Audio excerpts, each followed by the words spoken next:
நெஞ்சத்தில் மன்னனை வாழ்த்துவேன்.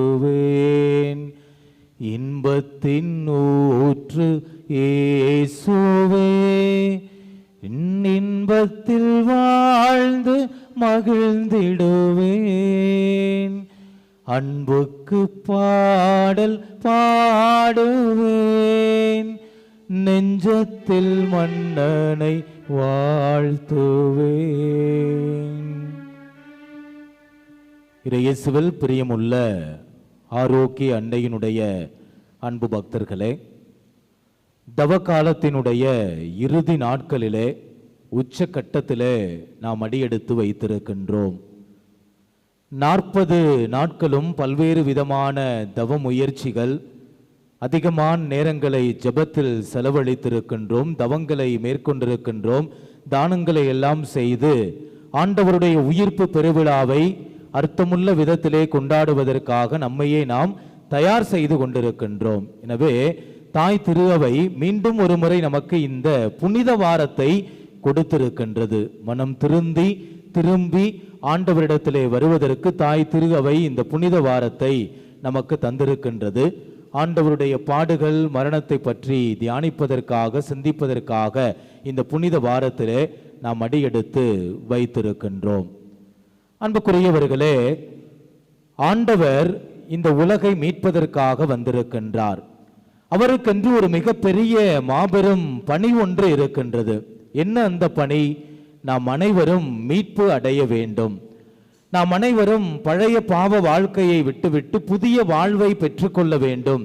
பாவத்தின் அடிமை தலையிலிருந்து விடுதலை பெற்று ஆண்டவர் கொடுக்கக்கூடிய அந்த அன்பையும் அருளையும் ஆசீர்வாதங்களையும் பெற்று மகிழ்ச்சியோடு மனநிறைவோடு வாழ ஆண்டவர் நம்மிடமிருந்து எதிர்பார்க்கின்றார். அந்த மகிழ்ச்சியோடு மனநிறைவோடு உயிர்த்த ஆண்டவருடைய பெருவிழாவை கொண்டாடுவதற்காகத்தான் நம்மையே நாம் தயார் செய்து கொண்டிருக்கின்றோம். பிரியமானவர்களே, ஆண்டவருக்கென்று அந்த முக்கியமான பணி ஒன்று இருக்கின்றது. நாம் அனைவரும் மீட்படைய வேண்டும் என்பதற்காக அந்த பணியை அவர் எந்த மனநிலையில் செய்து கொண்டிருக்கின்றார், அவர் எந்த மனநிலையில் செய்தார் என்பதை தான் இன்றைய முதல் வாசகம் நமக்கு தெள்ள தெளிவாக எடுத்து காண்பிக்கின்றது. அவர் கூக்குரலிடமாட்டார், தம் குரலை உயர்த்த மாட்டார், தம் குரல் ஒலியை தெருவில் எழுப்பவும் மாட்டார், நெறிந்த நாணலை முறியார், மங்கி எரியும் திரியை அணையார். உண்மையாகவே நீதியை அவர் நிலைநாட்டுவார். உலகில் நீதியை நிலைநாட்டும் வரை அவர் ஒருபோதும் சோர்வடையார், மனம் தளரமாட்டார். அவரது நீதி நெறிக்காக தீவு நாட்டினர் அனைவரும் காத்திருப்பர் என்று. பிரியமானவர்களே, யோவான் நற்செய்தி 3வது அதிகாரம் 16வது வசனத்திலே நாம் வாசிக்கின்றோம். தம் ஒரே மகன் மீது நம்பிக்கை கொள்ளும் எவரும் அழியாமல் நிலைவாழ்வு பெறும் பொருட்டு அந்த மகனையே அளிக்கும் அளவுக்கு கடவுள் இந்த உலகின் மேல் அன்பு கூர்ந்தார். நம் ஒவ்வொருவர் மீதும் கொண்ட அன்பினால், பேரன்பினால் ஆண்டவர் தன்னுடைய ஒரே மகனையே தகன பலியாக ஒப்பு கொடுக்கின்றார். தன்னுடைய ஒரே மகனையே நம் அனைவருக்காகவும் அவர் தாரை வார்த்து கொடுக்கின்றார். காரணம், இறைவன் நம் அனைவர் மீது கொண்ட பேரன்புதான், அந்த அன்பின் மிகுதிதான். இன்றைய நற்செய்தியிலே நாம் வாசிக்க கேட்டோம். மரியா என்ற கதாபாத்திரத்தை பற்றி மிகவும் அருமையாக இங்கு சித்தரித்து காண்பிக்கின்றார் யோவான். மரியா இலாமிச்சை என்னும் கலப்பற்ற விலையுயர்ந்த நறுமண தைலம் ஏறக்குறைய 320 கிராம் கொண்டு வந்து இயேசுவின் காலடிகளில் பூசி அதனை தமது கூந்தலால் அவர் துடைத்தார். தைலத்தின் நறுமணம் வீடெங்கும் கமழ்ந்தது என்று. அன்புக்குரியவர்களே, மரியா ஆண்டவருடைய காலடிகளை விலையுயர்ந்த நறுமண தைலத்தால் கழுவுகின்றார். தன்னுடைய கூந்தலால் அவர் துடைக்கின்றார். இலாமிச்சை என்னும் கலப்பற்ற விலையுயர்ந்த நறுமண தைலம் ஏறக்குறைய 320 கிராம் கொண்டு வந்து இயேசுவின் காலடிகளில் பூசி அதனை தமது கூந்தலால் துடைக்கின்றார். பொதுவாகவே பெண்களுக்கு இந்த நறுமண தைலம் அதிகமாக பிடிக்குமாம். அதிலும் இந்த விலையுயர்ந்த நறுமண தைலத்தை அவர்கள் யாருக்கும் பொதுவாக அந்த காலத்திலே கொடுக்க மாட்டார்களாம். இருந்தாலும் ஆண்டவருக்காக ஆண்டவர் மீது கொண்ட பேரன்பின் மிகுதியினால் அந்த விலையுயர்ந்த நறுமண தைலத்தை, ஆண்டவர் மீது கொண்ட அன்பின் மிகுதியினால், நம்பிக்கையின் மிகுதியினால் அந்த விலையுயர்ந்த நறுமண தைலத்தை ஆண்டவருடைய காலடிகளில் பூசி தன்னுடைய கூந்தலால் அவர் துடைக்கின்றார். அன்புக்குரியவர்களே, யோவான் நற்செய்தி 11வது அதிகாரம் 32 முதல் 33 முடிய உள்ள வசனங்களிலே நாம் வாசிக்கின்றோம். லாசருடைய இறப்பு பற்றி அங்கு குறிக்கப்பட்டிருக்கின்றது. ஆண்டவர் அங்கு வருகின்றார். வந்தவுடன் மரியா ஆண்டவரை பார்த்து, ஆண்டவரே, நீர் இங்கே இருந்திருந்தால் என் சகோதரன் இறந்திருக்க மாட்டான் என்று அவருடைய காலடிகளில் விழுந்து அழுது இவ்வாறாக அவர் சொல்லுகின்றார்.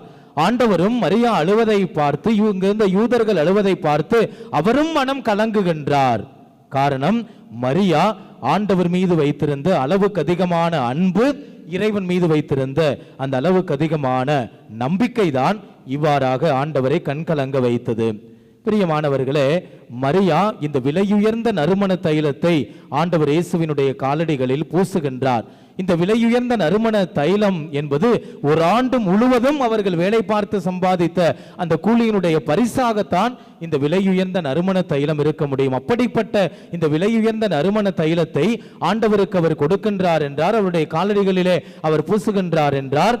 மரியா இறைவன் மீது வைத்திருந்த அந்த அன்பு, மரியாள் இறைவன் மீது வைத்திருந்த அந்த நம்பிக்கை ஆழமானது, உண்மையானது, அற்புதமானது, எல்லாவற்றையும் அது கடந்ததாக இருந்திருக்கின்றது.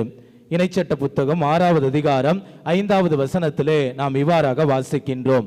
உன் முழு இதயத்தோடும், உன் முழு உள்ளத்தோடும், உன் முழு ஆற்றலோடும் உன் கடவுளாகிய ஆண்டவரிடம் நீ அன்பு கூறுவாயாக. அரைகுறை மனது கிடையாது, பாதி மனது கிடையாது, மாறாக முழு இதயத்தோடு, முழு ஆற்றலோடு, முழு வல்லமையோடு உன் கடவுளாகிய ஆண்டவரிடம் நீ அன்பு கூறுவாயாக. திருப்பாடல் புத்தகம் 31வது அதிகாரம் 23வது வசனத்திலே வாசிக்கின்றோம். ஆண்டவரின் அடியார்களே, நீங்கள் அனைவரும் ஆண்டவரிடம் அன்பு கொள்ளுங்கள். ஆண்டவர் பற்றுறுதியுடையோரை ஒவ்வொரு நாளும் பாதுகாக்கின்றார். ஆண்டவர் மீது நம்பிக்கை வைத்து நம்பிக்கையின் வழியாக வாழக்கூடிய ஒவ்வொருவரையும் ஆண்டவர் பாதுகாக்கின்றார், பராமரிக்கின்றார். ஆனால் செருக்குடன் நடப்போருக்கு அவர் நிறைவான தண்டனையை கொடுக்கின்றார். மத்தேயு நற்செய்தி 10வது அதிகாரம் 32வது வசனத்திலே வாசிக்கின்றோம். மக்கள் முன்னிலையில் என்னை ஏற்றுக்கொள்பவரை விண்ணுலகில் இருக்கும் என் தந்தையின் முன்னிலையில் நானும் ஏற்றுக்கொள்ளுகின்றேன். புனித பவுலடிகளார் எபேசியருக்கு எழுதிய திருமுகம் 6வது அதிகாரம் 24வது வசனத்திலே நாம் வாசிக்கின்றோம். நம் ஆண்டவர் இயேசு கிறிஸ்துவின் மீது அழியாத அன்பு கொண்டிருக்கும் அனைவரோடும் இறை அருள் எப்பொழுதும் இருப்பதாக. ஆண்டவர் மீது நம்பிக்கை வைக்கின்ற பொழுது, ஆண்டவரை அளவுக்கு அதிகமாக அன்பு செய்கின்ற பொழுது அவருடைய அருள் வரங்களும் ஆசீர்வாதங்களும் நமக்கு நிரம்ப கிடைக்கும். புனித பவுலடிகளார் பிலமோனுக்கு எழுதிய திருமுகம் 1வது அதிகாரம் 5வது வசனத்திலே வாசிக்கின்றோம். ஆண்டவராகிய இயேசுவின் மீது நீர் கொண்டுள்ள நம்பிக்கையையும் இறைமக்கள் அனைவர் மீதும் நீர் கொண்டுள்ள அன்பையும் பற்றி கேள்விப்பட்டிருக்கின்றேன். பேதுரு எழுதிய முதல் திருமுகம் 1வது அதிகாரம் 8வது வசனத்திலே வாசிக்கின்றோம். நீங்கள் அவரை பார்த்தது இல்லை, எனினும் அவர் மீது அன்பு செலுத்துகின்றீர்கள். ஆண்டவர் மீது அன்பு செலுத்துகிறீர்கள். இப்பொழுதும் நீங்கள் அவரை கண்டதில்லை, எனினும் நம்பிக்கை கொண்டு சொல்லன்னா ஒப்பற்ற மகிழ்ச்சி அடைந்து பேரு வகை கொள்ளுகின்றீர்கள். யூதா எழுதிய திருமுகம் 1வது அதிகாரம் 21வது வசனத்திலே நாம் இவ்வாறாக வாசிக்கின்றோம். ஆண்டவருடைய கடவுளுடைய அன்பில் நீங்கள் நிலைத்திருங்கள். என்றுமுள்ள நிலைவாழ்வை பெற நம் ஆண்டவர் இயேசு கிறிஸ்துவின் இரக்கத்தை எதிர்பார்த்திருங்கள். அமர் இயேசு கிறிஸ்துவில் பிரியமான சகோதரன் சகோதரிகளே, நம் அனைவருக்கும் மரியா ஒரு முன் உதாரணமாக இருக்கின்றார்.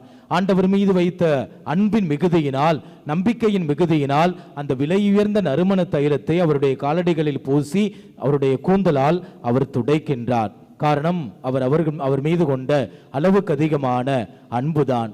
நாமும் இவரை போன்று ஆண்டவர் மீது அளவுக்கு அதிகமான நம்பிக்கை வைப்போம், ஆண்டவர் மீது அளவுக்கு அதிகமான அன்பு வைப்போம். கடவுள் நம் ஒவ்வொருவர் மீதும் பேரன்பு கொண்டிருக்கின்றார்.